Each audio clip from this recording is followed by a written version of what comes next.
ৰথ 2015 পৰা ওলাই আছে শ্ৰী শ্ৰী ৰাধা মাধৱ আশ্ৰমৰ পৰা। আমি চবক আজি হৰিনামত আৰু জগন্নাথ দেৱত বহুত দিনলৈকে আমাৰ ইয়াত ৰথ হোৱা নাই, সেইকাৰণে সমূহ ৰাইজক আমি এই ৰথ যাত্ৰা কৰিছোঁ ইয়াত ৰাধা মাধৱ মন্দিৰৰ পৰা, আৰু সকলোক ইয়াত অংশগ্ৰহণ কৰিবৰ কাৰণে অনুৰোধ কৰিছোঁ। সকলো ৰাইজে আমালোকক সেৱা কৰিছে, বহুত ভাল লাগিছে।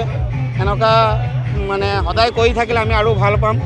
হৰে কৃষ্ণ, জয় ৰাধা মাধৱ, জয় জগন্নাথ, বলদেৱ সুভদ্ৰা মহাৰানী কি ৰাধা মাধৱ আশ্ৰম কি পৰা কৈ আছোঁ। আমি অগল ৰাইজক শুভকামনা কৰিছোঁ যে আমাৰ কাৰণে ইমান মানে জগন্নাথৰ ইয়াত চবে ওলাইছে, ইমান ৰ'দত কষ্ট কৰিছে।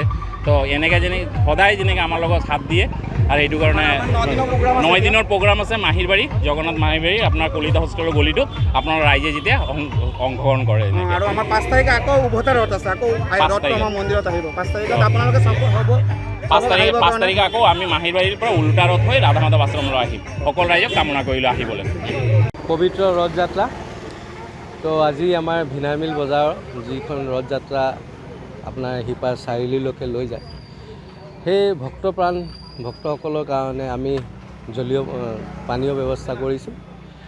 তেখেতসকলে আমাৰ যিটো ৰথযাত্ৰা সুফল মংগলে হওক, সেইটোৱে ভগৱানৰ ওচৰত নেদেখা ভগৱানৰ ওচৰত প্ৰাৰ্থনা কৰিলোঁ।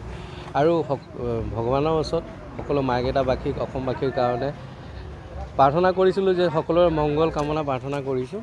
সেই বুলিয়ে আপোনালোকৰ সাংবাদিক বন্ধুসকলক ধন্যবাদ জনাই জয় আই অসম। যিকোনো খবৰৰ বাবে যোগাযোগ কৰক 7099017330 লগতে 7099017110 নম্বৰত।